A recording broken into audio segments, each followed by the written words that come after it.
नमस्कार। आइए आज हम पढ़ते हैं कक्षा 11वीं की पुस्तक वितान से लिया गया पहला पाठ, भारतीय गायिकाओं में बेजोड़ लता मंगेशकर। बेजोड़ का अर्थ है जिसके जोड़ का कोई ना हो, अर्थात अद्वितीय। लता मंगेशकर का गाना और उसकी गायकी अद्वितीय। लता मंगेशकर के नाम से कौन परिचित नहीं है। देश का बच्चा बच्चा लता मंगेशकर के नाम से परिचित है। लता मंगेशकर यानी स्वर कोकिला। इस पाठ में लेखक कुमार गंधर्व ने सुर साम्राज्ञी लता मंगेशकर के अद्भुत गायकी पर प्रकाश डाला है, अर्थात जो लता मंगेशकर है उनका गायन अद्भुत है और अनोखा है। उन्होंने इस पाठ में लता मंगेशकर के गायन की विशेषताओं को उजागर किया है।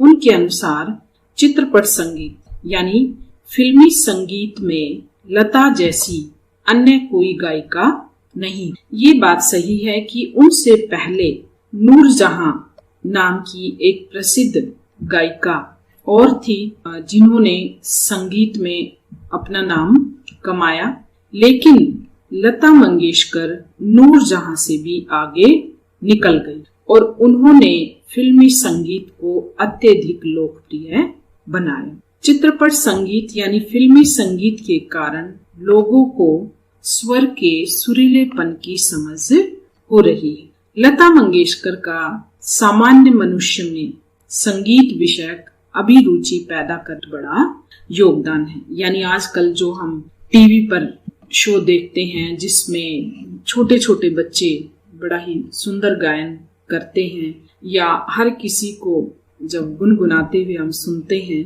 तो लेखक का मानना है कि ये सारी देन लता मंगेशकर की ही है। एक सामान्य श्रोता शास्त्रीय गान और लता के गान में से लता का गाना ही पसंद करता है। इसका कारण है लता के गानों में गानपन का होना। गानपन से हमारा अभिप्राय है कि गाने की वह मिठास जिसे सुनकर श्रोता मस्त हो जाए, झूमने लग जाए। लेखक के अनुसार उनके स्वर में यानी लता मंगेशकर के स्वर में निर्मलता उनके गानों की खास विशेषता है। जहां प्रसिद्ध गायिका नूरजहां के गाने में एक मादक उत्तान दिखता है, वहीं लता मंगेशकर के स्वरों में कोमलता उठता है। यहाँ पर लेखक लता मंगेशकर के गायन की विशेषताओं पर प्रकाश डाल रहा है। तो सबसे पहले लेखक ने बताया कि जो लता मंगेशकर के स्वर हैं वे कोमल और मुग्ध हैं। उनके गानों की एक और विशेषता है उसका नादमय उच्चार। नादमय यानी ऊंचा सुर। उनके गीत के किन्हीं दो शब्दों का अंतर स्वरों के आलाप द्वारा बड़ी सुंदर रीति से भरा रहता है। अब आगे लेखक कहना चाहते हैं कि लता मंगेशकर ने करुण रस के गाने इतनी अच्छी तरह से नहीं गाए हैं। उन्होंने मुग्ध श्रृंगार की अभिव्यक्ति करने वाले मध्य या द्रुत लय के गाने बड़ी उत्कटता से गाए हैं।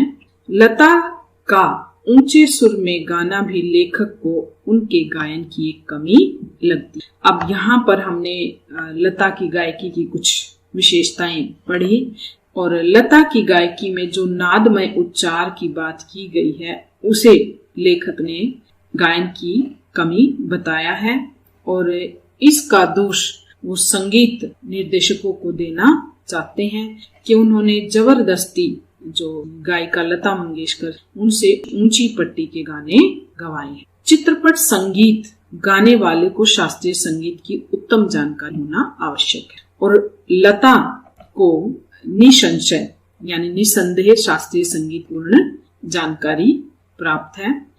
इससे पहले हम चित्रपट संगीत और शास्त्रीय संगीत का उल्लेख कर भी चुके हैं। चित्रपट संगीत यानी फिल्मी संगीत और शास्त्रीय संगीत जो शास्त्रांतर्गत नियमों को ध्यान में रखकर गाया जाता है। शास्त्रीय संगीत और चित्रपट संगीत की तुलना नहीं की जा सकती।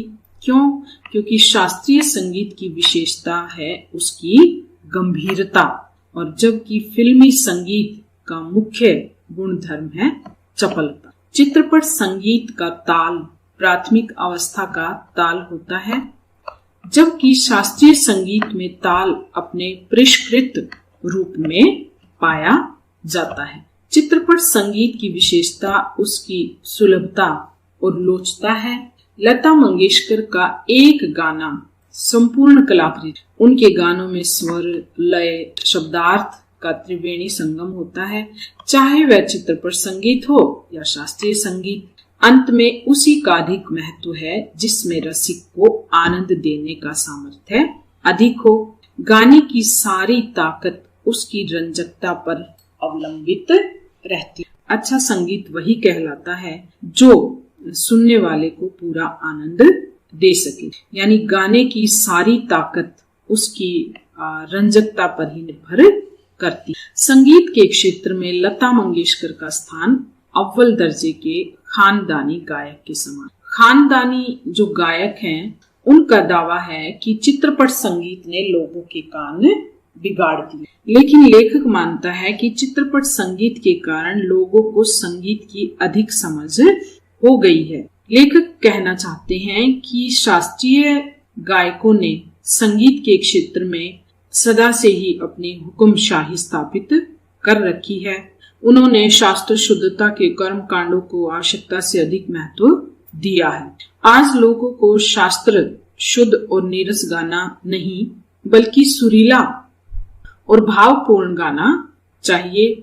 आजकल लोग 3-3.5 घंटे के शास्त्रीय संगीत को सुनने की बजाय 4 या 5 मिनट के फिल्मी संगीत को सुनना पसंद करते हैं, और ये सब चित्रपट संगीत के कारण ही संभव पाया।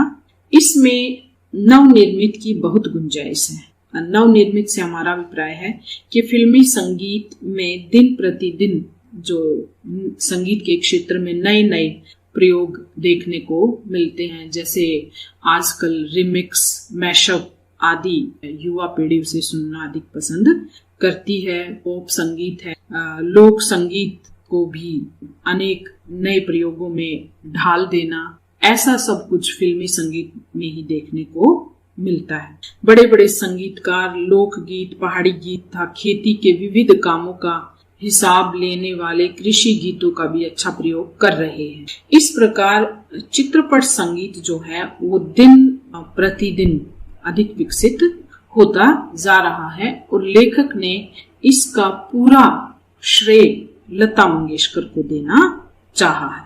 अब जिस तरह से हर क्षेत्र की अपनी शब्दावली होती है, वैसे ही संगीत के क्षेत्र भी एक शब्दावली है। पाठ से कुछ शब्द हैं जिनका अर्थ मैं यहाँ बताना चाहूंगी। मालिकाएं, स्वरों के क्रमबद्ध समूह, ध्वनि मुद्रिका, स्वर लिपि, शास्त्रीय गायकी जिसमें गायन को निर्धारित नियमों के अंदर गाया बजाया जाता है। मालकोश, भैरवी राग, त्रिताल 16 मात्राओं का ताल है। द्रुत लय, तेज लय, ऊंची पट्टी, ऊंचे स्वरों का प्रयोग, जल्द लय, द्रुत लय, लोच स्वरों का बारीक मनोरंजन प्रयोग, तैल चित्र जिस चित्र में तेलीय रंगों का प्रयोग किया जाता है, पर्जन्य, बादल, अभिषिक्त, बेताज। धन्यवाद।